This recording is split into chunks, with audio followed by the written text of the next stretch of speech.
श्री सद्गुरुनाथ महाराज की जय।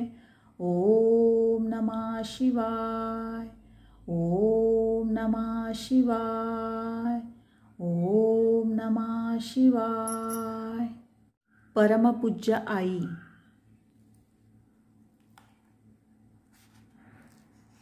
परमपूज्य गुरुदेवता श्री कलावती माता की जय। माझा अनुभव।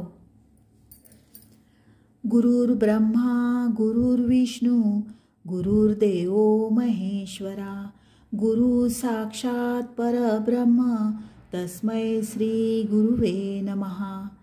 संतांच्या सहवासात कितीही कट्टर नास्तिक माणूस जरी आला तरी हरिनामाने रंगलेल्या त्याच्या वाणीतून निघालेला एखादा शब्द कानी पडताच तो आस्तिक होतोच। हे परमपूज्य कलावती आईंच्या सहवासात मला आलेल्या अनुभवावरून मी सांगते। मी पूर्वी अगदी नास्तिक होते।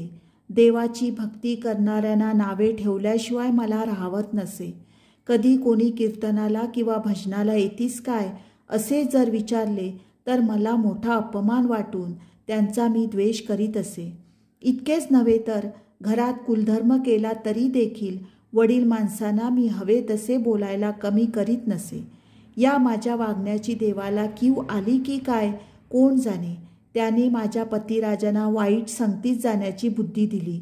त्यामुळे लौकिकदृष्ट्या सर्व वैभव जरी माझ्यापाशी होते तरी माझे मन चिंतेने सदा बेचैन राहू लागले।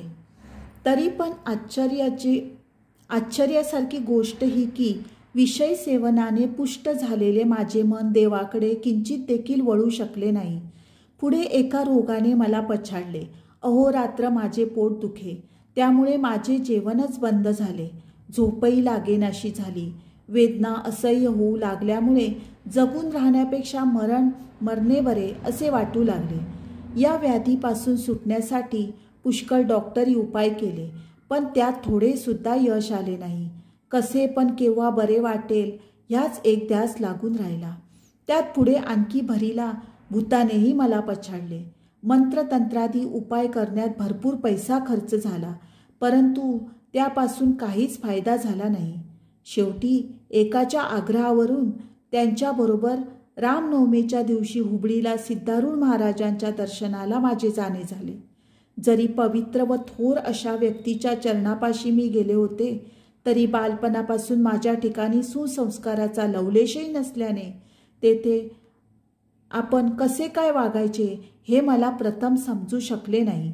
त्यामुळे दिवसातून 2 वेळा महाराजांचे दर्शन घ्यावयाचे आणि इतर वेळी बायकांमध्ये बसून गप्पा मारायच्या असे माझ्याकडून घडे। वैद्याच्या ठिकाणी रोग्याची जशी भावना असते तशी महाराजांच्या ठिकाणी माझी भावना होती असे म्हणण्यास हरकत नाही। आपला हेतू पूर्ण होण्यासाठी आपण संतांच्या पायी अत्यंत नम्र झाले पाहिजे याची माहिती नसल्याने मी तेथेही अगदी ताठरपणाने वागत असे। महाराज अद्वैताशिवाय दुसरी भाषा बोलत नसत। आईंच्या हातात तर सारखी जपमाळ असावयाची।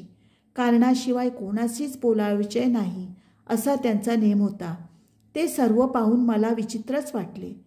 एके दिवशी महाराजांच्या आज्ञेनुसार आई कीर्तनाला उभ्या राहिल्या।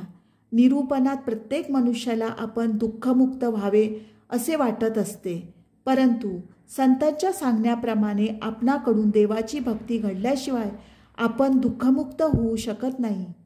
पालखीचा दांडा कोवळा असतानाच वाकवावा लागतो, कारण जून झाल्यावर वाकवायला गेल्यास तो मोडतो।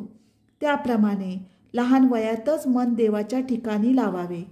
म्हातारपणी ते जमत नाही, कारण त्या अवस्थेत जन्मभर केलेल्या कर्माचे चित्र त्यांच्यापुढे उभे राहते। इतकेच नव्हे तर नाना तऱ्हेचे रोग येऊन त्याला पछाडतात। हातपाय थकतात, डोळ्यांची दृष्टी कमी होत जाते, कानालाही ऐकू येईनासे होते आणि दुर्गुणाची शक्ती अधिक बळावते जाऊन मनावर ताबा राहत नाही। बालपणापासून मनाला विषयात रमून सवय झाल्यामुळे त्या समयी संतांच्या बोधाचाही त्यांच्यावर परिणाम होत नाही इत्यादी बोध मला ऐकाव्यास मिळाला। त्या क्षणी माझ्या वृत्तीत एकदम पालटा पडला आणि तेव्हापासून आईंच्या विषयी मला आदर वाटू लागला। त्याचप्रमाणे सत्पुरुषांच्या विषयी पण पूज्य बुद्धी निर्माण झाली. जरी त्यानंतर एके दिवशी संधी साधून मी महाराजांच्या पुढे माझे मन मोकळे केले, तेव्हा त्यांनी आईंच्याकडे बोट करून ही देईल तुला औषध असे म्हटले. त्या दिवशी गुरुवार होता. संध्याकाळी महाराजांच्या समोर कोणी शिरा आणून ठेवला. महाराजांनी लगेच त्या डब्यातील थोडा शिरा काढून आईंच्या हातावर घातला आणि विशालाक्षीला देऊन तू खा असे त्यांना सांगितले. त्यावर त्यांनी माझ्या हातावर थोडा शिरा घातला आणि आपण पण थोडा खाल्ला. तो शिरा नसून ते रामबाण औषधच होते, कारण शिरा पोटात गेल्यापासून माझी पोटदुखी नाहीशी झाली आणि माझ्या अंगातले पिशाचही कुठल्या कुठे पळून गेले. एकूण मी सर्व प्रकारे सुखी झाले. यावरून मानवी जीवन सुखमय करण्यास सत्संग असे एक अरिसा, त्याविन शत उपाय जरी केले तरी उपाय होती हे परिसा, या संतवाणीचा मला प्रत्यक्ष अनुभव आला. श्री गोपाळ कृष्ण महाराज की जय. परमपूज्य श्री गुरुदेवता कलावती माता की जय. श्री सद्गुरुनाथ महाराज की जय. ओम नमः शिवाय. ओम नमः शिवाय. ओम नमः शिवाय.